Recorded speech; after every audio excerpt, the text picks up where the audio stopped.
Hello. To say that I was ready to do this reading today would be a lie because I'm not. so I, so I didn't even fix my hair today.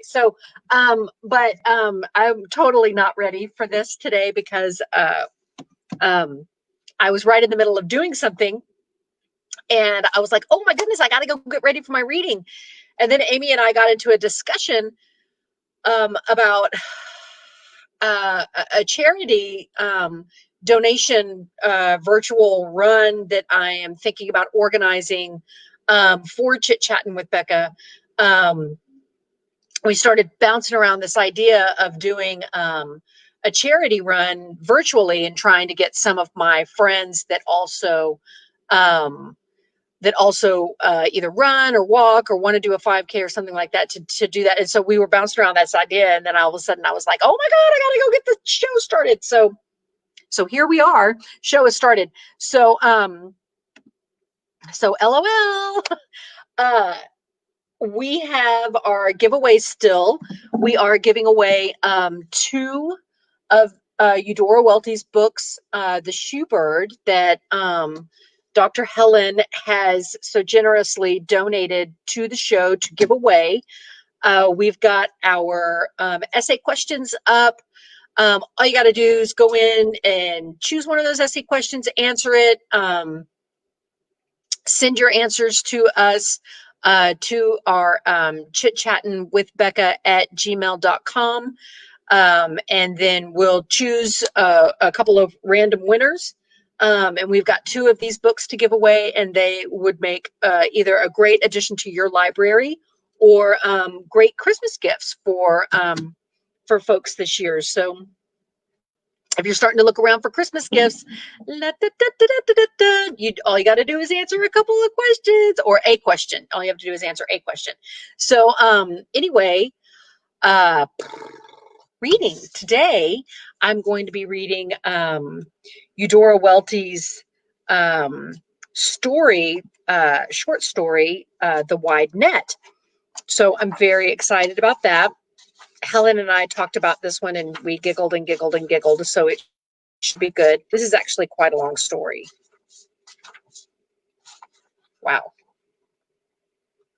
So what we may do with this one seems to be quite long, and because I am such a slow reader, we might actually break this up into a couple of different episodes.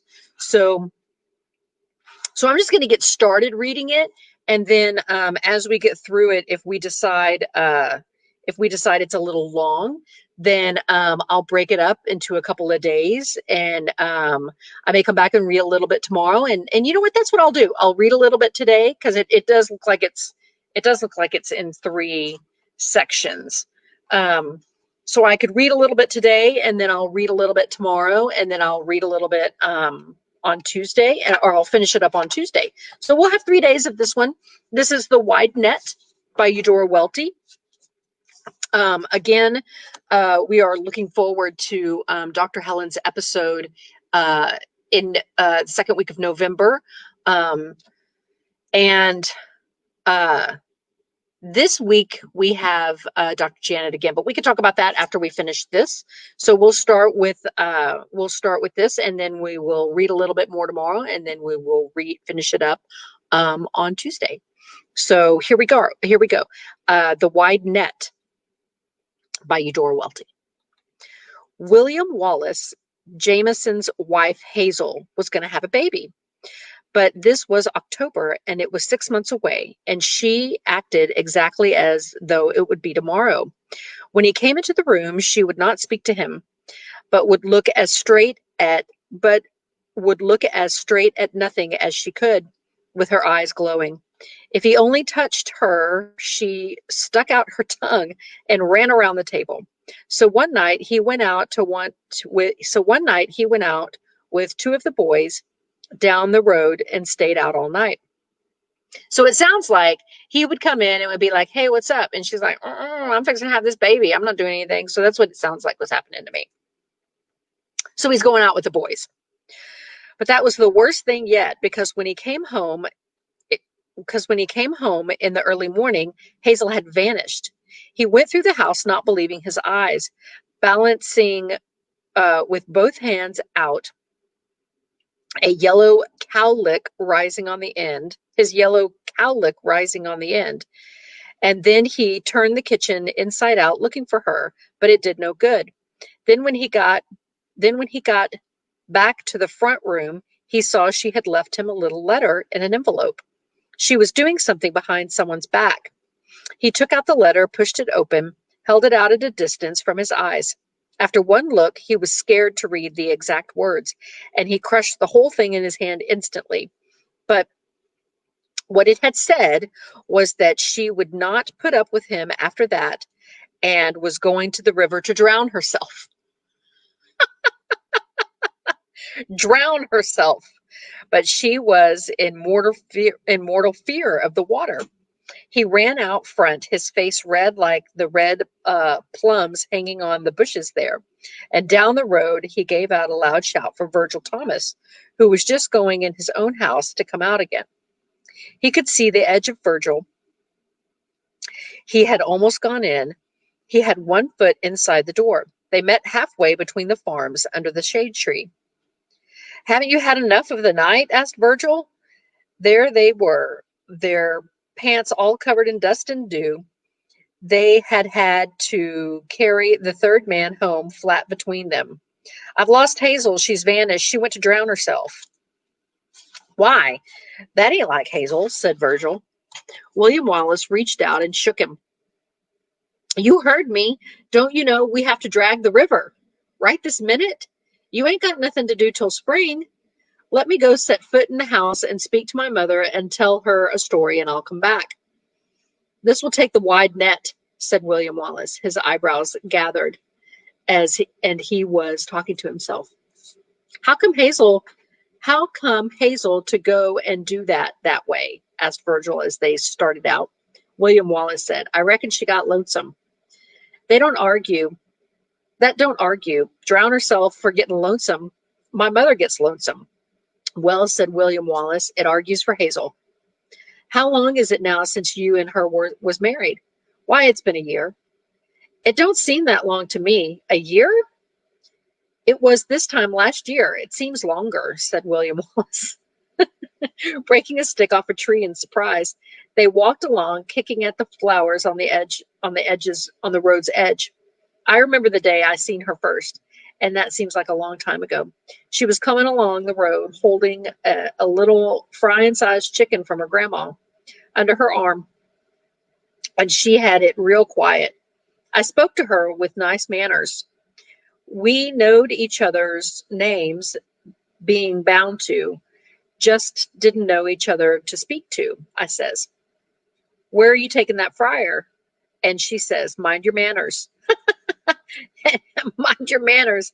And I kept on till after a while she says, if you want to walk me home, take littler steps.' So I didn't lose time. It was just 4 miles across the field full of blackberries. And from the top of the hill, there was Dover below, looking sizable like and clean, spread out between the two churches like that. When we got down, I says to her, 'What kind of water's in this well?'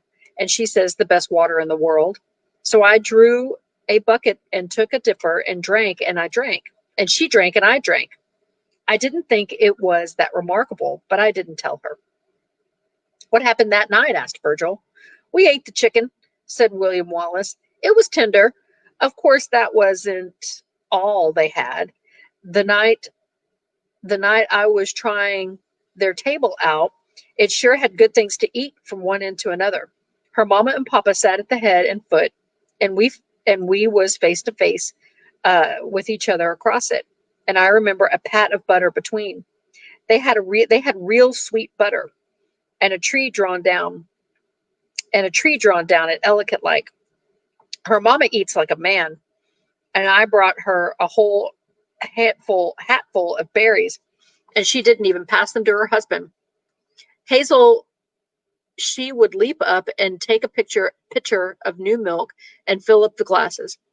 I had heard how they couldn't have a singing at the church without a fight over her. Oh, she's a real pretty girl, all right, said Virgil.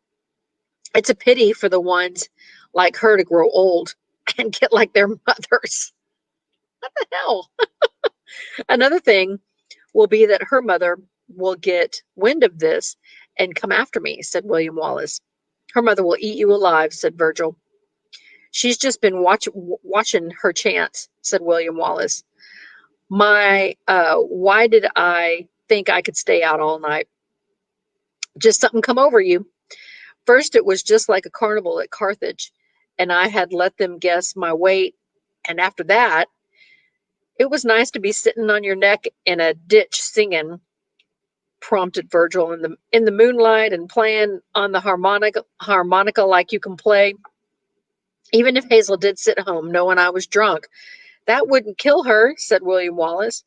What she knows ain't ever killed her yet. She's smart, too, for a girl, he said. She's a lot smarter than her cousins in Beulah, said Virgil, and especially Edna Earl. That never did get to be what you'd call a heavy thinker. Edna Earl could sit and ponder all day on how the little tail of the C got caught through the L in the Coca-Cola sign. Hazel is smart, said William Wallace. They walked on. You ought to see her pantry shelf. It looks like 100 jars when you open the door. I don't know how she could turn around and jump in the river. It's a woman's trick. I always behaved before, till one night, last night. Yes, but the one night, said Virgil, and she was waiting to take advantage. She jumped in the river because she was scared to death of the water, and that was it. That was to make it worse, he said. It's a little difficult with the vernacular. I'm not really used to it. She remembered how I used to have to pick her up and carry her over the Oak Log Bridge, and how she'd shut her eyes and make a dead weight and hold me around the neck. Just for a little creak. I don't see how she brought herself to jump. Jump backwards, said Virgil. Didn't look. When they turned off, it was still early in the pink and green fields. The fumes of morning, sweet and bitter, sprang up where they walked. The insects ticked softly, their strength in reserve. Butterflies chopped the air, going to the east, and the birds flew carelessly and sang by fits and starts, not the way they did in the evening in sustained and drowsy songs. It's a pretty day for sure, said William Wallace. It's a pretty day for it. I don't see a sign of her ever going along here, said Virgil. Well, said William Wallace, she wouldn't have dropped anything. I never saw a girl have less sign of where she's been. Not even a plum seed, said Virgil, kicking the grass. In the grove, it was so quiet once William Wallace gave a jump, as if he could almost hear a sound of himself wondering where she had gone. A decent of energy came down on him in the thick of the woods, and he ran at a rabbit and caught it with his hands. Rabbit, rabbit, he acted as if he wanted to take it off to himself and hold it up and talk to it. He laid a palm against its pushing heart. Now, there now. Let her go, William Wallace, let her go. Virgil chewing on a elderberry whistle he had just made stood at his shoulder. What do you want with a live rabbit? William Wallace squatted down and set the rabbit on the ground, but held it under his hand. It was a little old brown rabbit. It didn't try to move. See there? Let her go. See, she can go if she wants to, but she don't want to. Gently he lifted his hand, and the round eye was shining at him sideways in the green gloom. Anybody can freeze a rabbit that wants to, said Virgil. Suddenly he gave a far-reaching blast on the whistle, and the rabbit went to a streak. Was you out catching cottontails, or was you out catching your wife? He said, taking the turn in the open field.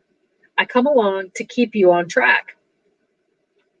Who'll we get now? They stood up on top of the hill, and William Wallace looked critically over the countryside.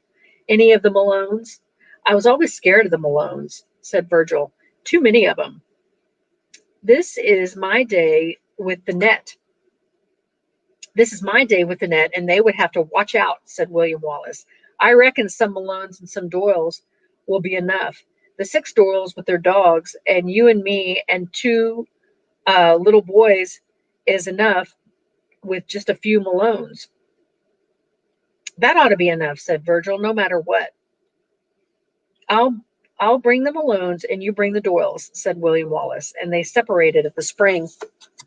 When William Wallace came back with a string of Malones just showing behind him on the hilltop, he found Virgil with the 2 little boys waiting behind him. Solemn little towheads. As soon as he walked up, Grady, the one in front, lifted his hand to signal silence and caution to his brother Brucey, who had begun panting merrily and untrustworthy behind him. Brucey bent readily under William Wallace's hand pat and gave him a dreamy look out of the tops of his round eyes, which were pure green and white like clover tops. William Wallace gave him a nickel. Grady hung his head.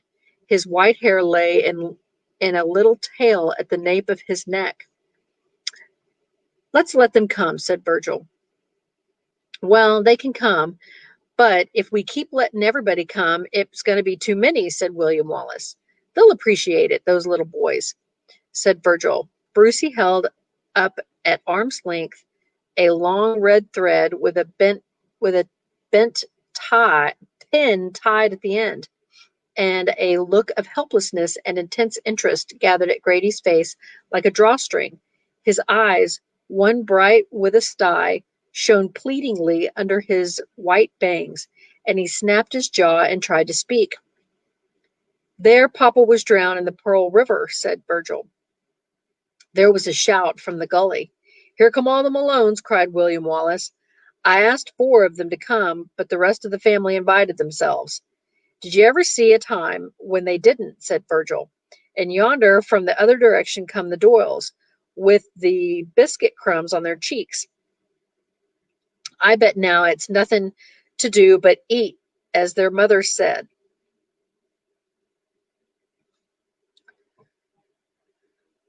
And if the 2 little other boys would come along now, said William Wallace. And the words were hardly out of his mouth when 2 little boys came along, going somewhere, one behind the other, stepping high and gay in their overalls, as though they waded in dew to the waist. Come here, boys. What's your names? Sam and Robbie Bell. Come along with us. We're going to go drag the river. You hear that, Robbie Bell? Said Sam. They smiled. The Doyles came noiselessly. Their dogs made all the fuss. The Malones, 8 giants with great long black lashes, were already stomping the ground and pawing each other, ready to go. Everybody went up together to see Doc. Old Doc owned the wide net.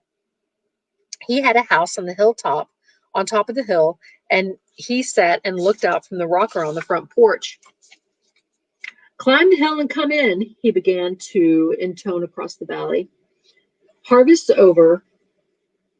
Slipped up on everybody. Corn's all in, hogs getting ripe, hay cut, molasses made around here. Big explosions over, supervisors elected, and some pleased, some not. We're hearing talk of war.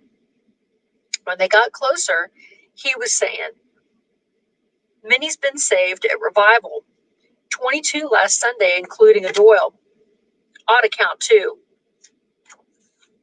Hope they'll be a blessing to the Dover community besides a shining star in heaven. Now what? He asked, for they had arrived and good gathered in front of his steps. If nobody is using your wide net, could we use it? Asked William Wallace. You just used it a month ago, said Doc. It ain't your turn. Virgil jogged William Wallace's arm and cleared his throat. This time is kind of special, he said. We got reason to think William Wallace's wife Hazel is in the river drowned. What reason have you got to think that she's in the river drowned? Asked Doc. He took out his old pipe. I'm asking the husband.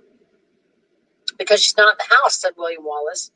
Vanished, he said, knocked out the pipe. Plumb vanished.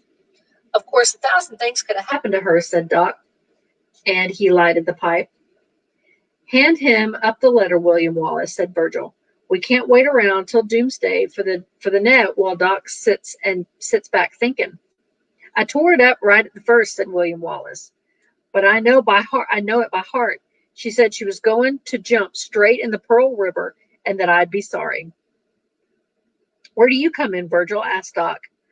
I was in the same place William Wallace sat on his neck and all night and done as much as he done and come home the same time. You all were out cutting up, so Lady Hazel has to jump in the river. Is that it? Cause and effect. Everybody want to argue with me? Anybody want to argue with me? Where do these others come in? Doyles, Malones, and whatnot. Doc is the smartest man around, said William Wallace, turning to the solidly waiting Doyles. But it sure takes time. That's funny. They're the ones that's collected to drag the river for her, said Virgil. Of course, I'm not going on record to say so soon, but I think she's drowned, Doc said, blowing out blue smoke. Do you think? William Wallace mounted a step and his hands both went into fists. Do you think she was carried off? Now that's the way to argue, see it from all sides, said Doc promptly. But by who? Some Malone whistled, but not so you could tell which one. There's no booger around Dover section that goes around carrying off girls that's married, said Doc. She was always scared of the... Well, I'm not going to say that word either.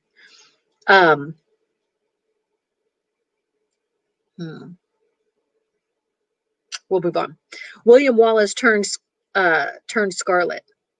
She'd sure turn her ring around on her finger if she passed one and look the other direction so they couldn't see she was pretty and carry her off.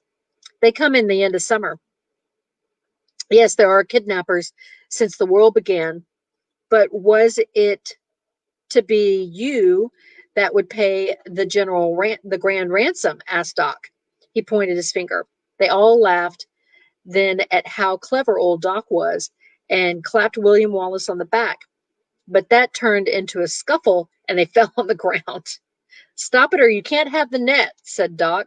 You're scaring my wife's chickens. It's time we was gone, said William Wallace. The big barking dogs jumped to lean their front paws on the man's chest. My advice remains. Let well enough alone, said Doc. Whatever this mysterious event will turn out to be, it has kept one woman from talking a while. However, Lady Hazel is the prettiest girl in Mississippi. You've never seen a prettier one, and you never will. A golden-haired girl. He got to his feet with the nimbleness that was always his surprise and said, I'll come along with you. The path they always followed was to the old Natchez Trace. It took them through the deep woods and led them down below on the Pearl River, where they could begin dragging it upstream to a point near Dover.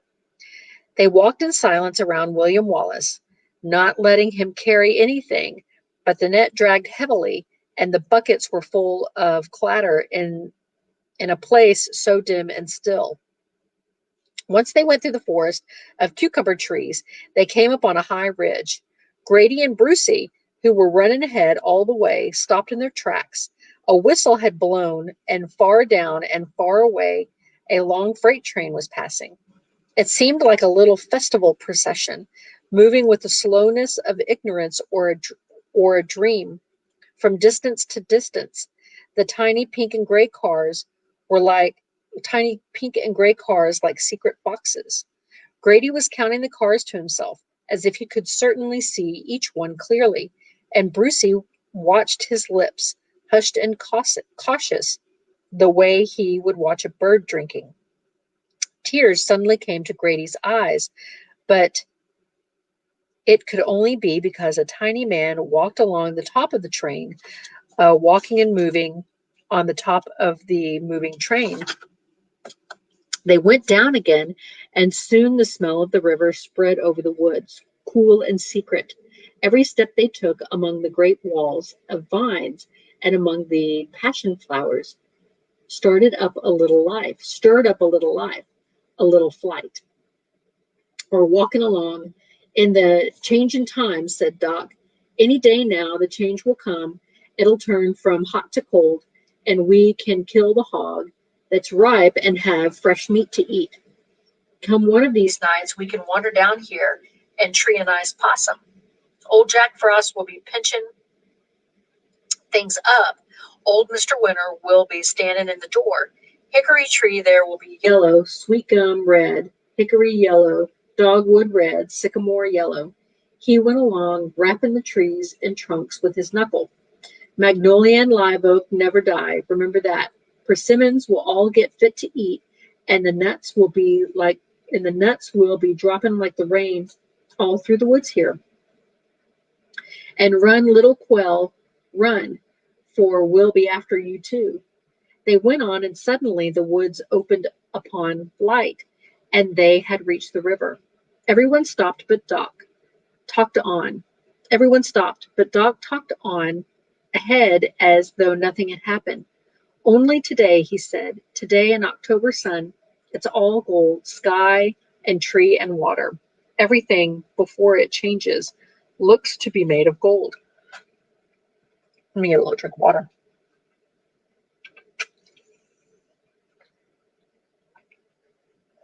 William Wallace looked down as though he thought of Hazel with the shining eyes sitting at home looking straight before her, like a piece of pure gold too precious to touch.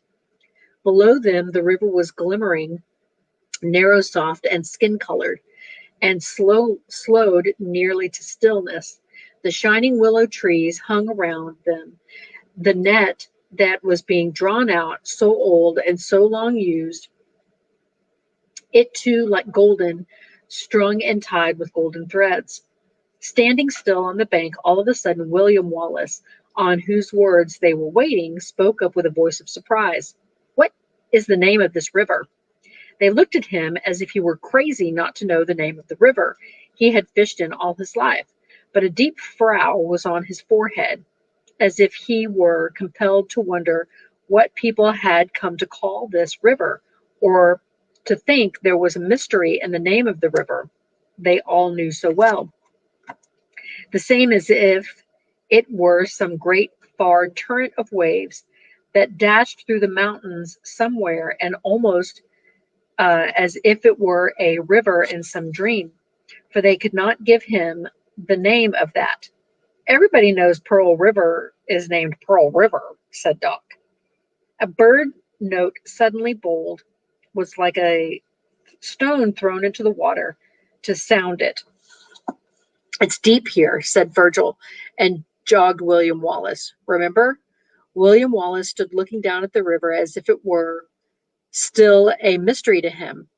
There under his feet, which hung over the bank, it was transparent and yellow like an old bottle lying in the sun, filled with light. Doc clattered all of his paraphernalia. All of a sudden, all of the Malones scattered, jumping and tumbling down the bank. They gave their loud shout. Little Brucey started after them and looked back. Do you think she jumped? Virgil asked William Wallace. I think we could probably read a little bit more. Let's read a little bit more. Part 2. Since the net was so wide, when it was all stretched out, it reached from bank to bank of the Pearl River, and the weights would hold it all the way to the bottom. Jug-like sounds filled the air, splashes lifted in the sun, and the party began to move upstream. The Malones, with great groans, swam and pulled near the shore. The Doyles swam and pushed from behind, with Virgil to tell them how to do it best. Great. Virgil was, obviously the supervisor. Um, Grady and Brucey, with his thread and pen, trotted along the sandbars, hauling buckets and lines. Sam and Bobby Bell guided the old oarless rowboat that always drifted at the shore, and in it, sitting up tall with his hat on, was Doc. He went along without ever touching water and without ever taking his eyes off the net. William Wallace himself did everything, but most of the time he was out of sight, swimming about under the water or diving. He had nothing to say any more. The dogs chased up and down, in and out of the water, and in and out of the woods. Don't let her get too heavy, boys, Doc intoned regularly every few minutes, and she won't let nothing through. She won't let nothing through. She won't let nothing through, chanted Sam and Robbie Bell. At once at his front, one at his front and one at his back. The sandbars were pink or violet drifts ahead. Where the light fell on the river in a wandering from shore to shore, it was leaf-shaped sprangles and trembled softly while the dark of the river was calm. The willow trees leaned overhead under muscadine vines, and their trailing leaves hung like a waterfall in the morning air. The thing that seemed like silence must have been the endless cry of all of the crickets and locusts of the world, rising and falling. Every time William Wallace took hold of a big eel that slipped the net, the Malones yelled, "Wrestle with him, son." "Don't let her get too heavy, boys," said Doc. This is hard on catfish," William Wallace said once. There were big and little fishes, dark and bright, that they caught, good ones and bad ones, the same old fish. "This is more shoes than I ever saw got together in a store," said Virgil when they emptied the net to the bottom. "Get going," he shouted in the next breath. The little Rippins, who had stayed ahead in the woods, stayed ahead on the river. Brucey, leading them all, made little jumps and hops, and he went sometimes on one foot, sometimes on the other. The winding river looked old sometimes when it ran wrinkled and deep under high banks where the roots of trees hung down, and sometimes it seemed to be only a young creek shining with the colors of wildflowers. Sometimes sandbars in the shapes of fishes lay nose to nose across without the track of even a bird. "Here come some alligators," said Virgil. "Let's let them by." "You think? Let's let the alligators go by." "But yeah." They drew out on the shady side of the water, and 3 big alligators and 4 middle-sized ones went by, taking their own time. "Look at their great big old teeth," called a shrill voice. It was Grady making his only outcry, and the alligators were not showing their teeth at all. "The better to eat folks with," Doc said, his boat looking at him severely. From his boat, looking at him severely. "Doc, are you bound to declare all you know?" said Virgil. "Get going." When they started off again, the first thing they caught in the net was a baby alligator. "That's just what we wanted," cried the Malones. They set the little alligator down on a sandbar, and he squatted perfectly still. They could hardly tell when it was he started to move. They watched with set faces his incredible mechanics, while the dogs, one after another, barked and stood off in inquisitive humility until he winked. "He's ours," shouted all the Malones. "We're taking him home with us." "He ain't nothing but a little old baby," said William Wallace. The Malones only scoffed, as if he might be the only baby, as if he might be only a baby, but he looked like the oldest and worst lizard. "What are you going to do with him?" asked Virgil. "Keep him." "I'd be more careful what I took out of this net," said Doc. "Tie him up and throw him in a bucket," the Malones were saying to each other, while Doc was saying, "Don't come running to me and ask me what to do when he gets big." They kept catching more and more fish, as if there were no end in sight. Look, a string of ladybees, said Virgil. Here, Sam and Robbie Bell. Sam wore them around his head with a knot over his forehead and loops around his ears. Robbie Bell walked behind and stared at them. In a shadowy place, something white flew up. It was a heron, and it went away over the dark treetops. William Wallace followed it with his eyes, and Brucey clapped his hands. But Virgil gave a sigh, as if he knew that when you go looking for what is lost, everything is a sign. An eel slid out of the net. Wrestle with him, son, yelled the Malones. They swam like fiends. The Malones are in it for the fish, said Virgil. It was about noon that there was a little rustle on the bank. What is that yonder? Asked Virgil as he pointed to a little undersized man with short legs and a little straw hat with a band around it, who was following along the other side of the river. Never saw him and don't know his brother, said Doc. Nobody had ever seen him before. Who invited you? Cried Virgil hotly. Hi. And he made sign for a little undersized man to look at him, but he would not. Looks like a crazy man from here, said the Malones. Just don't pay any attention to him and maybe he'll go away, advised Doc. But Virgil had already swum across and was up on the other bank. He and the stranger could be seen exchanging words apiece, and then Virgil put out his hand the way he would pat a child and patted the stranger to the ground. The little man got up again just as quickly, lifted his shoulders, turned around, and walked away with his hat tilted over his eyes. When Virgil came back, he said, Little old man claimed he was harmless as a baby, but I told him just to try horning in on this river and anything in it. What did he look like up close? Said Doc. I wasn't studying how he looked, said Virgil, but I don't like anybody to come looking at me that I'm not familiar with. And he shouted, Get going. Things are moving into great in a rush, said Doc. Brucey darted ahead and ran, looking into all the bushes, lifted up their branches and looking underneath. Not one of the Doyles has spoken a word, said Virgil. That's because they're not talkers, said Doc. All day William Wallace kept diving to the bottom. Once he dived down and down into the dark water, where it was so still that nothing stirred, not even a fish, and so dark that it was no longer the muddy world of the upper river, but the dark, clear world of the deepness. And he must have believed he was in the deepest place in the whole Pearl River. And if she was not there, she would not be anywhere.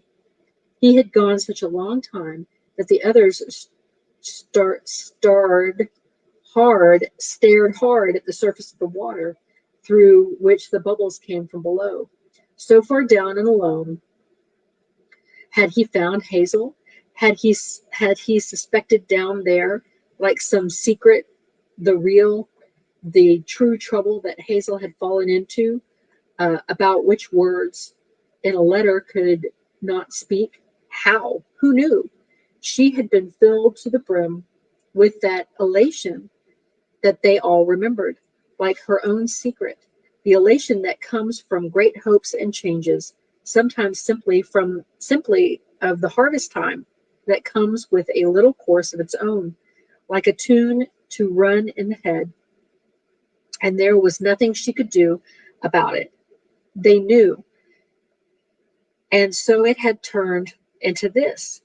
It could be nothing but trouble, but the old trouble that William Wallace was finding out, reaching and turning in the glooms of the depths. Look down yonder, said Grady softly to Brucey. He pointed to the surface where their reflections lay colorless and side by side. He touched his brother gently, though to impress him. That's you and me, he said. Brucey swayed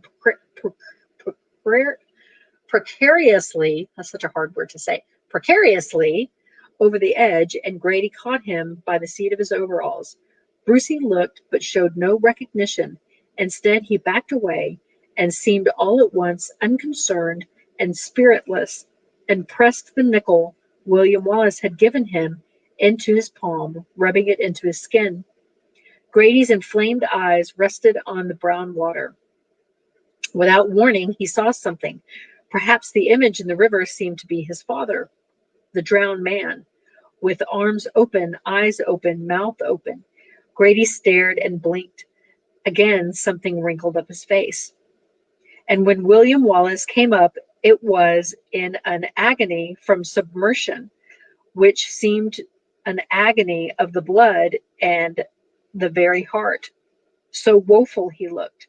He was staring and glaring around in astonishment, as if a long time had gone by, away from the pale world where the brown light of the sun and the river and the little party watching him trembling before his eyes.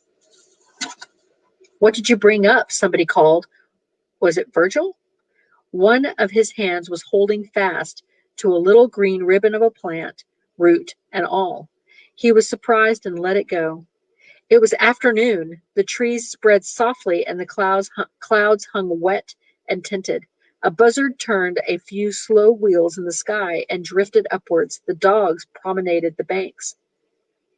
"It's time we ate fish," said Virgil. On a wide sandbar on which seashells lay, they dragged up the haul and built a fire. Then for a long time, among the clouds and odors of smoke, all half naked except Dog, they cooked and ate catfish. They ate until the Malones groaned and the Doyles stretched out on their faces, though for long after, Sammy and Robbie Bell sat up on their own little table on a cypress stump and ate on and on. Then they all were silent and still, and one by one fell asleep. "There ain't a thing better than fish," muttered William Wallace. He lay stretched on his back in the glimmering and shade of the trampled sand. His sunburned forehead and cheeks seemed to glow with fire. His eyelids fell. The shadow of a willow branch dipped and moved over him. "There's nothing in the world as good as fish. The fish of Pearl River." He slowly smiled. He was asleep. But it seemed almost at once that he was leaping up, and one by one up they sat from their long up sat the others in their ring and looked at him, for it was impossible to stop and sleep at the river. "You're feeling as good as you felt last night," said Virgil, setting his head to one side. "The excursion is the same when you go looking for your sorrow as when you go looking for your joy," said Doc. But William Wallace answered none of them anything, for he was leaping all over the place and all over them and the feast and the bones of the feast, trampling the sand up and down, doing a dance so crazy that he would die next. He took a big catfish and hooked it in his belt buckle and went up and down so that they all hollered, and the tears of laughter streaming down his cheeks made him put his hand up, and the 2 days' growth beard began to jump out, bright red. But all of a sudden, there was an even louder cry, something almost like a cheer from everybody all at once, and all pointed fingers moved from William Wallace to the river. In the center of 3 light gold rings across the water was lifted first an old hoary head. "It has whiskers," a voice cried, and then an undulated loop after loop and hump of a long dark body until there were a dozen rings of ripples, and one behind the other, stretching all across the river like a necklace. "The King of Snakes!" cried all the Malones at once in high tenor voices and leaning together. "The King of Snakes," intoned old Doc in his profound bass. He looked you in the eye. William Wallace stared back at the King of Snakes with all his might. It was Brucey that darted forward, dangling his little thread with the pin tied to it and going toward the water. "That's the King of Snakes!" cried Grady, who always looked after him. Then the snake went down. The little boy stopped with one leg in the air, spun around on the other, and sank to the ground. Get up, Grady whispered. It was just the king of snakes. He went off whistling. Get up. It was just the king of snakes. Brucey's green eyes opened. His tongue darted out, and he sprang up. His feet were heavy, his head light, and he rose like a bubble coming to the surface. Then thunder, like a stone, loosened and rolled down the bank. They all stood unwilling on the sandbar, holding the net. In the eastern sky were the familiar castles and the round towers to which they were used to gray, pink, blue, glowing darker and filling with thunder. Lightning flickered and the sun along with their thick walls. But in the west, the sun shone with such a violence that in an illumination, like a long-pronged glare of lightning, the heavens looked black and white. All color left the world. The goldenness of everything was like a memory, and only heat, a kind of glamour of oppression, lay on their heads. The thick, heavy trees on the other side of the river were brushed with mile-long streaks of silver, and a wind touched each man on the forehead. At the same time, there was a long roll of thunder that began behind them, came up and down the mountains and valleys of air, passed over their heads, and lifted them listening still. With a small, near noise, a mockingbird followed it, the little white bars of its body flashing over the willow trees. We are here for a storm now, said Virgil. We'll have to stay till it's over. They retreated a little, and the hard drops fell on the leathery leaves at their shoulders and about their heads. Magnolia's the loudest tree there is in a storm, said Doc. Then the light changed the water until all about them, the woods in the rising wind seemed to grow taller and blow inward together and suddenly turn dark. The rain struck heavily. A huge tail seemed to lash through the air, and the river broke in a wound of silver. In the silence, the party crouched and stooped behind the trunk of a great tree, which in the push of the storm rose full of fragrance and unyielding weight. Where they all stared past the tree was another tree, and beyond that another and another, all the way down the bank of the river, all towering and darkened in the storm. The outside world is full of endurance, said Doc, full of endurance. Robbie Bell and Sam squatted down low and embraced each other from the start. Runs in our family to get struck by lightning, said Robbie Bell. Lightning drawed a pitchfork right on our grandpa's cheek. Stayed till he died. Pappy got struck by some bolts of lightning and was dead 3 days, dead as that there axe. There was a succession of glares and crashes. This is going to be either you or me, said Sam. Here come a little bug. If he go to the left, be me. If he go to the right, be you. But at the next flare, a big tree on the hill seemed to turn into fire before their eyes. Every branch, twig, and leaf and a purple cloud hung over it. Did you hear that crack? Said Robbie Bell. That were its bones. Why do y'all talk so much? Said Doc. Nobody's profiting by this information. We always talks this much, said Sam. But now everybody's so quiet they hear us. The great tree split and on fire fell roaring to the earth. Sounds like that tree got struck by lightning.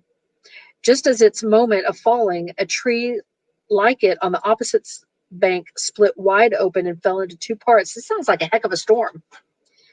Hope they ain't going to be no balls of fire come rolling over the water and fry all the fishes with the scales on, said Robbie Bell.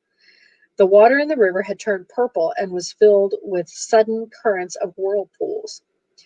The little willow trees bent almost to its surface, bowing one after another down the bank and almost breaking under the storm. A great current of wet leaves was borne along before a blast of wind, and every human being was covered. Now us got scales, wailed Sam. Us and the fishes. Hush up, children, said Virgil. This isn't the way to act when somebody takes you out to drag a river. Poor lady's ghost. I bet it's scareder than us, said Sam. All I hope it is we don't find her, screamed Robbie Bell. William Wallace bent down and knocked their heads together. After they clung silently to each other, the two heads resting with wind-filled cheeks and tight-closed eyes, one upon another until the storm was over. Right over yonder is Dover, said Virgil. We've come all the way. William Wallace, you have walked on a sharp rock and cut your foot open. So it sounds like they went up all the way the river and hit a storm, and lightning pulled down some trees, and now William Wallace cut his foot. All this because they decided to stay out all night long and get drunk. Okay, here we go. Let's just keep going. We'll finish it up. And Dover hit rain, and the town looked somewhat like new. The wavy heat of late afternoon came down from the water tank and fell over everything like shiny mosquito netting. At the wide place where the road was paved and patched with tar, it seemed newly embedded with Coca-Cola tops. The old circus posters on the store were nearly gone, only bits and snowflakes of white horses clung to its side. Morning glory vines started almost visibly to grow over the roofs and cling around the ties of the railroad track, where blue jays lighted on the rails and umbrella chinaberry trees hung heavily over the whole town, dripping intermittently upon tin roofs. Each with his counted fish on a string, the members of the river dragging party walked through town. They went toward the town well, and there was Hazel, and they went toward the town well, and there was Hazel's mother's house, but no sign of her yet coming out. They all drank a dipper of water, and still there was not a soul on the street. Even the bench in front of the store was empty, except for a little corn shuck doll. But something told them somebody had come, for after one moment, people began to look out of the store and out of the post office. All the bird dogs woke up to see the Doyle dogs, and such a large number of men and boys materialized suddenly with such a big catch of fish, and they ran out barking. The Doyle dogs joyously barked back. The blue jays flashed up and screeched over the town, whipping through their tunnels and in the chinaberry trees. In the cafe, a nickel clattered inside a music box, and a love song began to play. The whole town of Dover began to throb in its wood and tin like an old tired heart.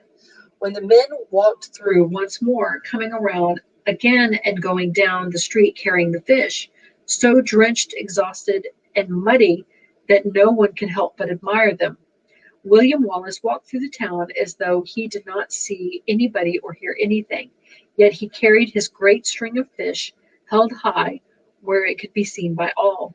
Virgil came next, imitating William Wallace exactly. Then the modest Doyles crowded the Malones, who were holding their alligator, tossing it into the air, even like a father tossing a child. Following behind and pointing authoritatively at the ones in front strolled Doc, with Sam and Robbie Bell still chanting in his wake.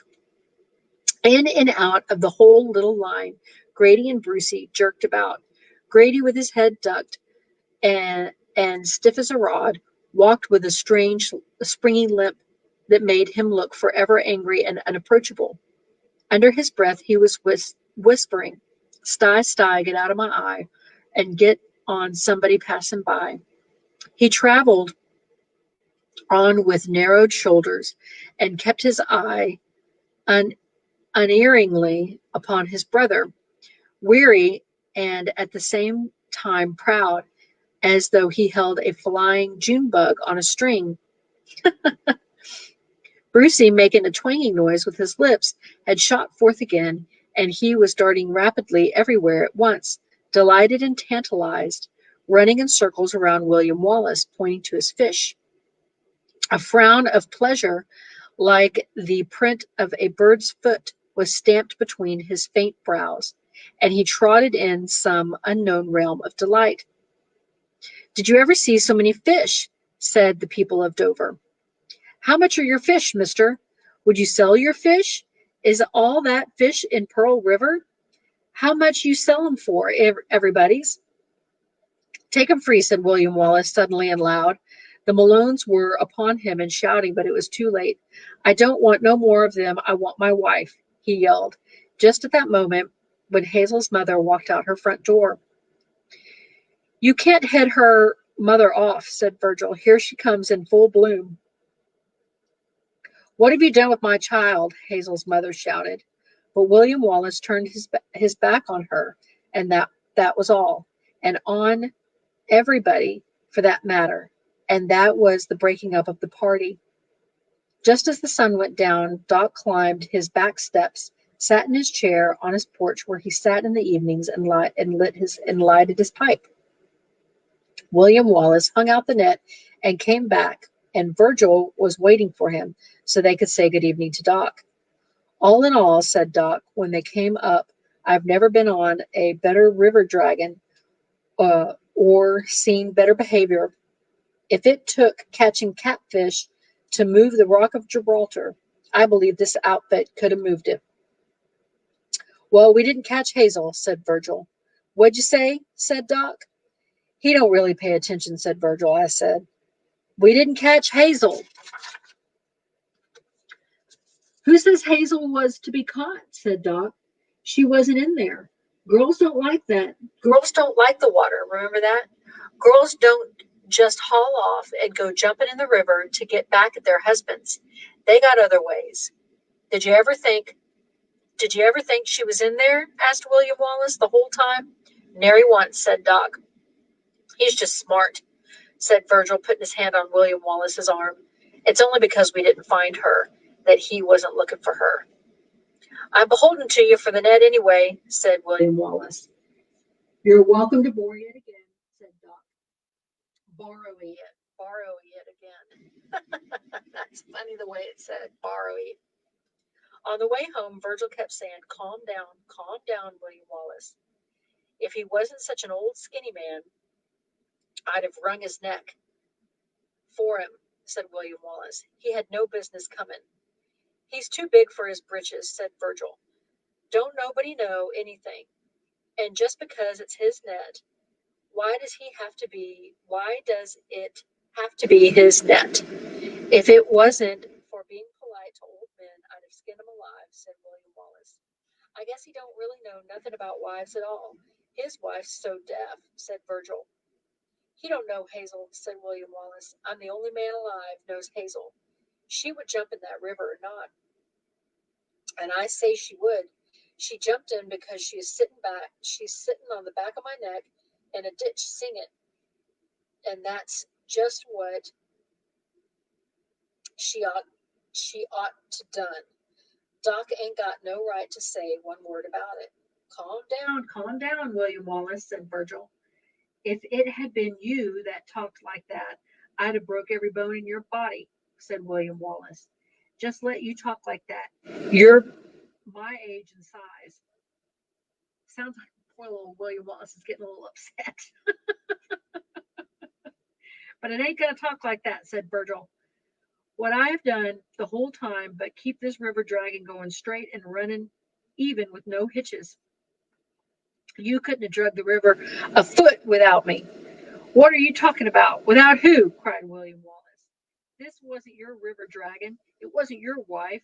He jumped on Virgil and they began to fight. Let me up, Virgil was breathing heavy. Say it was my wife. Say it was my river dragon. Yours, Virgil was on the ground with William Wallace's hand putting dirt in his mouth. Say it was my net. Your net. Get up then. They walked along, uh, they walked along, getting their breath and smelling like honeysuckle in the evening, and smelling the honeysuckle in the evening. On the hill, William Wallace looked down. At the same time, there went drifting by the sweet sounds of music outdoors. They were having the Sacred Harp sing on the grounds of the old white church glimmering there at the crossroads far below. He stared away as if he saw it minutely, as if he could see a lady in white take a flowered cover off the organ, which was set on a little slant in the shade, dust dust the keys and start to pump and play. He smiled faintly as he would at his mother and at Hazel and at the singing women in his life. Now all one young girl standing up to sing under the trees in the oldest, longest ballads there were. Virgil told him good night and went into his own house, and the door shut on him. When he got to his own house, William Wallace saw to his surprise that it had not rained at all. There, carved over the roof, was something he had never seen before as long as he could remember, a rainbow at night. In the light of the moon, which had risen again, it looked small and of gauzy material, like a lady's summer dress, a faint veil through which stars showed. He went up on the porch and in the door, and all exhausted, he had walked through the front room and through the kitchen when he heard his name called.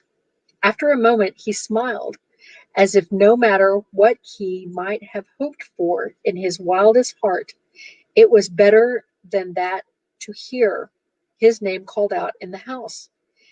The voice came out of the bedroom. What do you want? He yelled, standing stock still. Then he opened the bedroom door with the old complaining creak and stood there. She was not changed a bit. How do you feel? He said. I feel pretty good. Not too good, Hazel said, looking mysterious. I cut my foot, said William Wallace, taking off his shoe so she could see the blood. How in the world did you do that? She cried with a step back. Drag in the river, but it don't hurt any longer. You ought to have been more careful, she said. Supper's ready, and I wondered if you would ever come home, or if it would be the last night all over again, or if it would be last night all over again. Go make yourself fit to be seen, she said, and ran away from him. After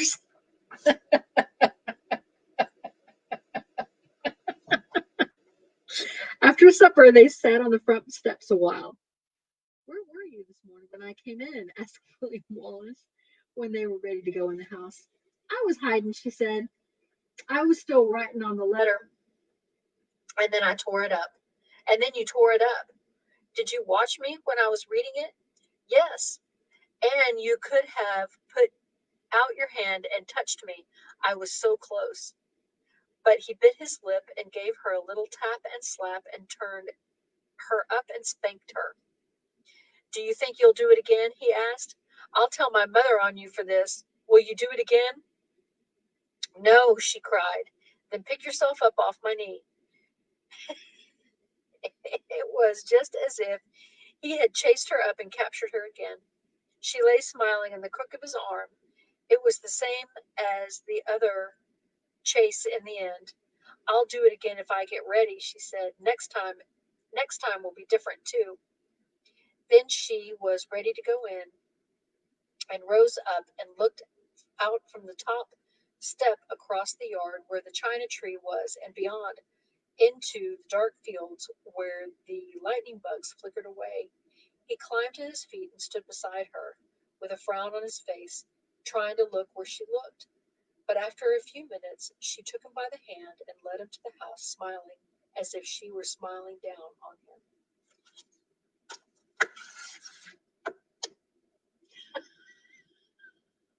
So she was in the house the whole time.